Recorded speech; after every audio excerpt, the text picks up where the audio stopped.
Hi everybody, I'm Kelsey Anderson. And I'm Dave Graber. We are at the South Buffalo Pumping Station for Buffalo Sewer Authority today. This is a really old building, 1930s is when this was built. We have a little bit of a dirty show for you, but this is something very important that the Sewer Authority wants to get out there because they have been through a lot dealing with this. So we know that those wipes that people use and are flushing down the toilet are creating problems for the Buffalo Sewer Authority, and now we're learning there are other issues as well. Yes. We are going to show a little demonstration about that. Okay, so let's address this wipes issue first. Okay. And so in your hands, you saw me put these items into these little containers of water just a few minutes ago, shaking everything up the same, and you have in your hands a piece of Kleenex, the sort of thing that people have on the back of their toilets, and when they run out of toilet paper, they tend to grab. Regular Kleenex. So if you could just open that up and pull out that Kleenex for me. This is just water, by the way. This is This just is not water. Toilet water. This is not dirty water. Here's your Kleenex. Wow. That Kleenex pretty much keeps its shape. It is still a Kleenex after sitting in water and being shaken. That is so interesting. So you are telling folks, do not flush Kleenex down the toilet. And we will show exactly why. We're gonna go downstairs in a little bit to show exactly how this really screws up the Buffalo Sewer Authority and their piping system and the pumping station as a whole. And at the end of the day, it's not good for the environment because a couple of weeks ago, you guys had to do what? We had to go into a dry weather overflow, which means we had to discharge raw sewage into Cazenovia Creek because we had to shut down this pump station to address a maintenance issue that is directly related to both Kleenex and Kelsey, you've got a nice flushable wipe in your hand. Okay. Flushable wipe. Here is a flushable wipe. It says flushable on the packaging. Here's what happens when you shake it around in water. Let's see if this dissolves. It's basically the same. Why I'm struggling to open this. All right, here it is. It's a full wipe still. So whether it's in your internal plumbing or it makes its way into the sewer system or it makes its way here to the pump station, it's maintaining that same integrity. It is still a wipe after all of that. And we're going to show you. Dissolved at all. So I had the toilet paper and I put a couple pieces in here and this is what I get. And so this is something that can actually run through the sewer system, get to our treatment plant without any issues, not clog our pumps. And this is what we can actually treat for. But that Kleenex, that flushable wipe, they get stuck at various points in the system. And it's not just the wipes that are an issue, it's also grease. And so we have been handing out these grease scrapers. And what it is we need people to let the grease solidify in pans when you have bacon or other fats that you're cooking with, and then scrape those off, preferably into the trash or another container that can go in the trash. Or I know a lot of residents choose to reuse their bacon grease for cooking. That's fine. It just cannot go into the sewer system because what happens is those wipes and that Kleenex binds up with that grease and it forms the lovely creatures we call fatbergs. Fatbergs. And they float, but they are as hard as rocks, especially with this cold weather we've been having. And they can wreak havoc in our pipes and in our stations. So, of course, the biggest reason we're here is to address one of the main culprits behind all these water main breaks that we have been having. Of course, the cold weather is probably the biggest problem, but beyond those secondary things where people think, oh, as long as it gets beyond my house, my plumbing. For example, if you are maybe making some bacon for a morning breakfast or something like that, and you just dump it down, and then you run that hot water so that it clears your system. Well, it may clear your system, but what you don't know is that it's creating havoc for the rest of the system in places like this when they have to shut down. How many, I believe we saw, and this is a normal part of the state notification system, when there are overflows and they dump raw sewage into our waterways, that has to be accounted for by the gallon. over the weekend when this was happening, over the past week when this was happening, the Buffalo Sewer Authority had to let the public know that they were dumping 18,000 gallons of untreated sewage per minute right into the Buffalo River, right outside. That was going into our waterways completely untreated because people don't listen and don't follow basic rules of no things besides toilet paper and no grease down your drains. It is causing a huge problem. I'm really glad that we're here, that we can show people. Absolutely. And it's really interesting about the grease as well, because we've all done it. Yep. We've all grabbed the toilet paper and put it down the toilet. We've all done the flushable wipes, and we've all said, oh, it's just one time, it's fine, put the hot water and hopefully everything works out. Well, if enough people are doing that, it really wreaks havoc on your pumping station. This is To that point, we have 276,000 residents in the city of Buffalo. We have almost 500 million people that live in our whole collection system. So it's not just Buffalo. This is, the flows that come here are coming from West Seneca and from parts of Orchard Park, and throughout the South Towns come through Erie County Sewer District 1 to this point. But we also are receiving flows from Lancaster and Depew and other areas further east as well. So all of this is creating issues for our whole system. All right, well, thank you for the demonstration for this. We wanted to give you guys kind of a basic understanding of what kind of things are creating these problems in this system. Now we're going to go take a closer look at the system to see how it works, give you a better idea so that hopefully we can prevent this from happening as this winter wears on across the city of Buffalo. Coming up, a quick break, and then we'll be right back. Hey everybody, we are back in what is called the wet well area of this pumping station here in South Buffalo. Back here with Rosie talking about the problems that they encountered just about a week or two ago. What was the actual date when you had the biggest problems? So we had the biggest problems right. The immediate issue was the end of December, but then we had to spend the past several weeks working to repair the issues that we've experienced. So it's been this combination of the high wind and precipitation event that we had at the end of December that damaged this structure here and actually shattered some of the steel. Shattered some of the steel. Is that because of the pressure that was on the system? So it was the high pressure flows. We had a lot coming in from the South Towns through Cass Creek, through the Buffalo River.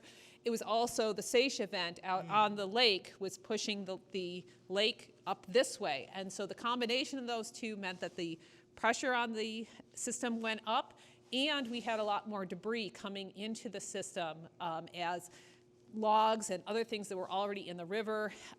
You saw those lovely images from Canal Side with all of the debris everywhere.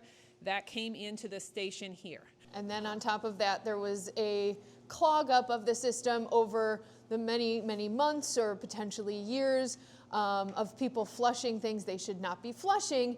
And this, what did this look like here? So this is our small rack. And so we were entirely reliant on that large rack, which caused that large rack to be damaged because the small rack was almost entirely clogged with just mounds and mounds of wipes. And so there was, we ended up in the days after this rack failed, taking 4 cubic yards of wipes out. That's about a dump truck worth? Yeah. 4 cubic yards, right? 3 in a dump truck? 3 cubic? Yeah, it's about a dump truck. It was about enough to fill 2 of the Sabres goals. There you go. Pack That's them. an interesting comparison, Rosie.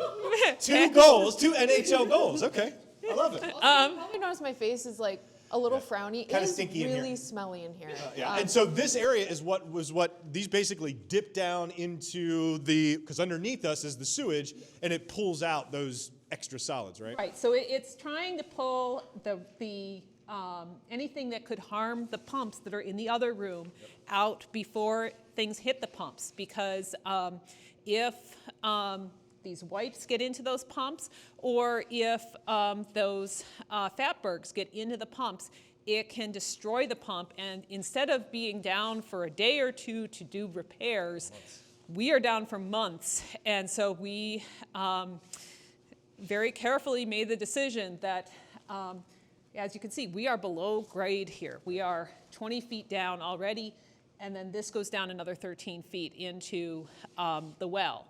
And so for somebody to go in there and clean, they need to be on a harness. They need to be able to be pulled up. But if the pumps stop pumping, you've got a matter of seconds before that person that's down there starts to be engulfed, and they're not going to be able to pull themselves out. And so we said we're going to shut down the station to make sure that that person's safe. Yeah, without question. So that's part of the reason we've had these overflows. But at the same time, we've been working to fix this rack here, and we cleaned out all the wipes over here.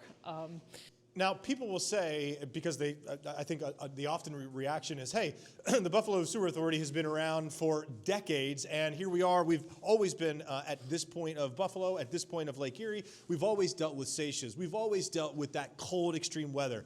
Why now, Rosie, is it maybe just in the past couple of years that weather, that seiche that is normal for the city of Buffalo in the wintertime, or really any time, but really in the wintertime, that hasn't changed? What has changed is people's behavior, right? Well, that's not entirely true. Okay, tell me why not. So seiches have become more extreme. They've become more frequent, and they've become, used to be we would have seiches in October and November, and pretty much after that, the lake would shut down and stop sending these high winds our way with the lake. That has not stopped. We have had an increase in events. We've had an increase in the intensity of those events. And this deep cold, we haven't had a deep cold like this in quite a while. And so that combined with these wipes that people have taken to using so frequently, that people feel more comfortable using wipes rather than toilet paper, well, it causes issues for others when they do that. Don't cause issues for poor Rosie. She's very sweet. She's very nice. And then, again, combined with the grease, and so we have, if we go and look over into the well itself, you can see just this yellow gray material. That's grease that has come up to the surface, and with this deep cold, it has solidified much more than it usually would. Dan, All you right, walk over there. go Don't touch show anything. Dan, Rosie, what he should be looking at. As Okay, Dan is point looking that out down in for this him. pit, Rosie, is this the pit where people would have to go to clean So out? right where Dan's looking down, this right here is the pit where somebody had to clean out just a few weeks ago. This hope that entire person gets rack paid. that he's looking at was completely covered in wipes all the way down, and then there was another couple feet of just piled up wipes in this channel.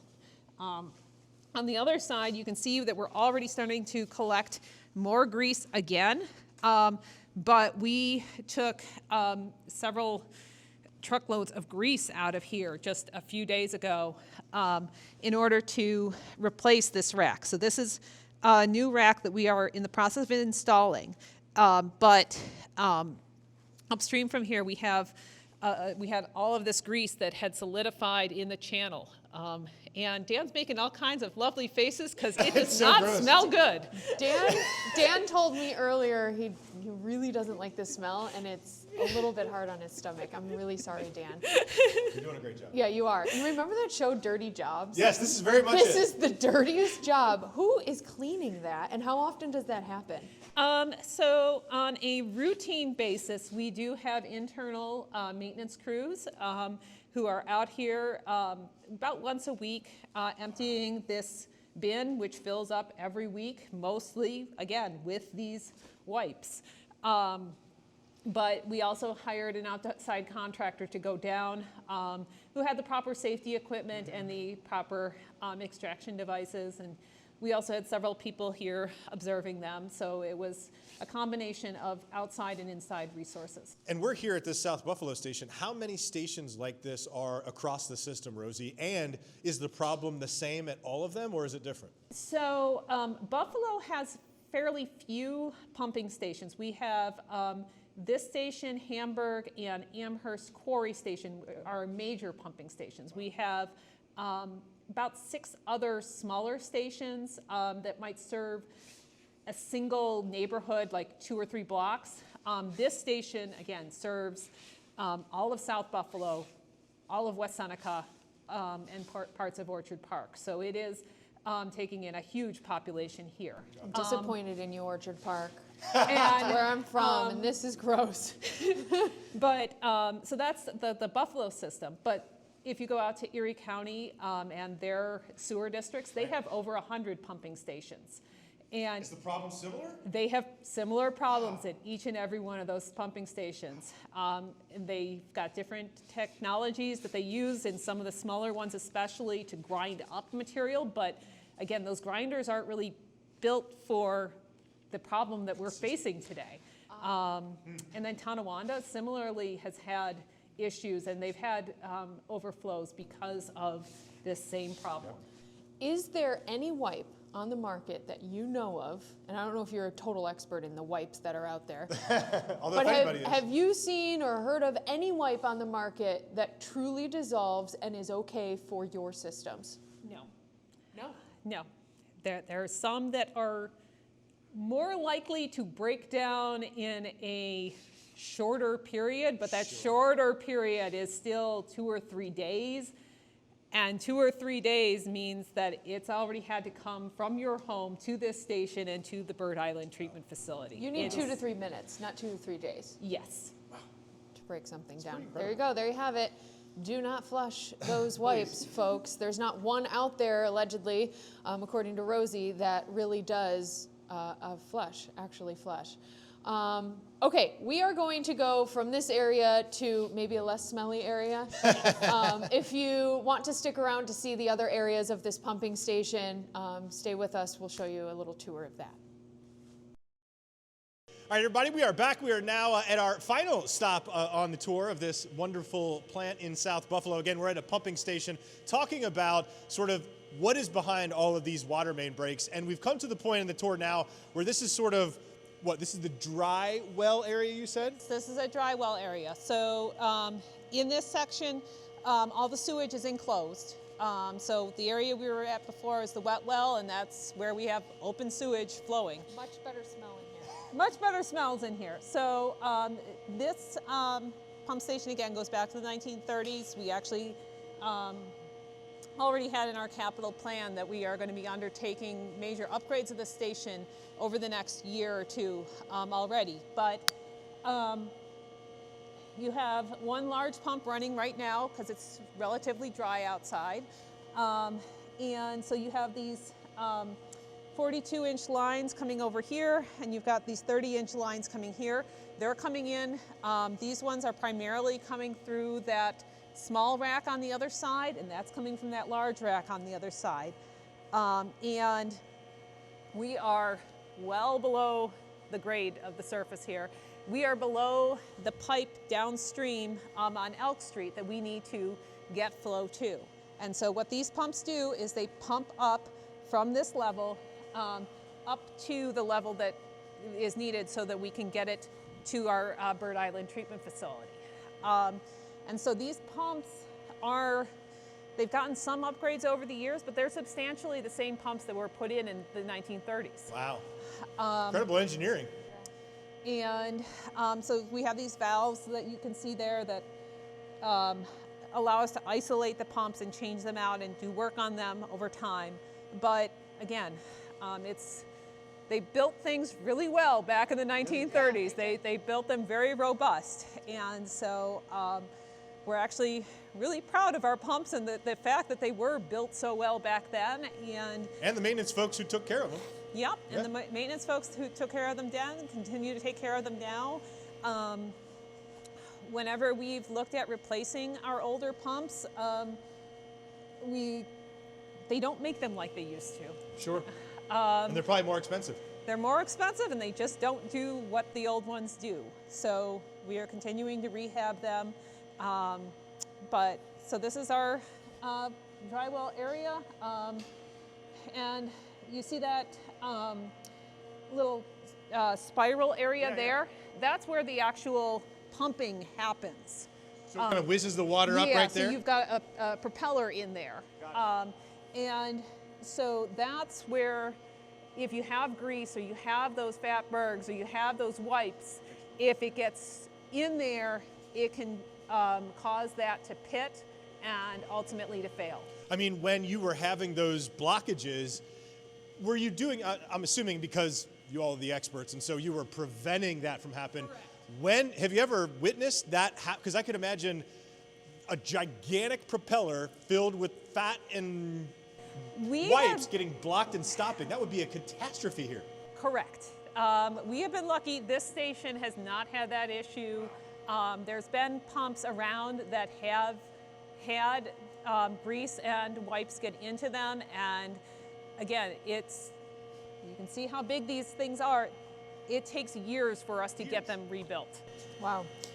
Okay, and then from here it goes to Bird Island, and then just give us a quick synopsis, 1 minute synopsis. What happens at Bird Island, and how does the water get, refiltered back into our communities? At Bird Island, we discharge to the Niagara River, but first it goes through a pump station similar to this one, where we have, again, bar racks coming in, large pumps that pump the flow back up, so then it goes to our primary settling tanks where the water is just kind of held still, allows it to, the larger debris to float, to drop down to the bottom, grease to come to the top and float off, and we skim that grease off. We pick up the material at the bottom, we pump it for solids handling.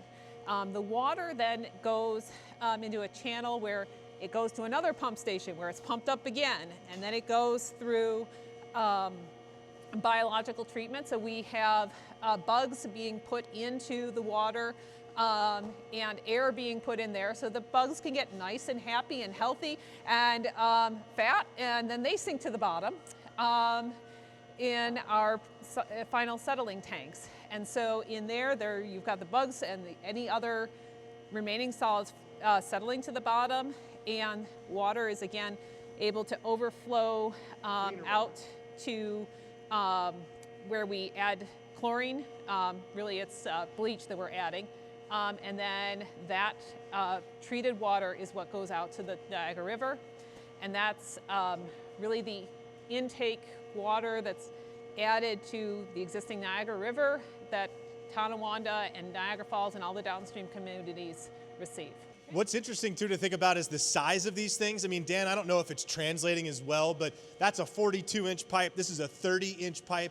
Remember the size of the mains that broke, the most recent one and the biggest one perhaps at Hurdle and Military, that caused sudden water flows to rise above people's waist and cause evacuations to a number of apartment complexes and a number of homes. That was a 36-inch steel pipe. So imagine a pipe even bigger than this one coming apart underneath the road, and that's exactly why you saw that road buckle, you saw that sudden water rise, and why the damage was so widespread. Just the size of it all. And again, that's drinking water. That's drinking water. And the drinking water is under higher pressure than what we discharge. Thank you. That's a great, thank you, Rosie. That's a good one. And so that's an additional reason why you see such dramatic damage when a drinking water pipe blows. All right.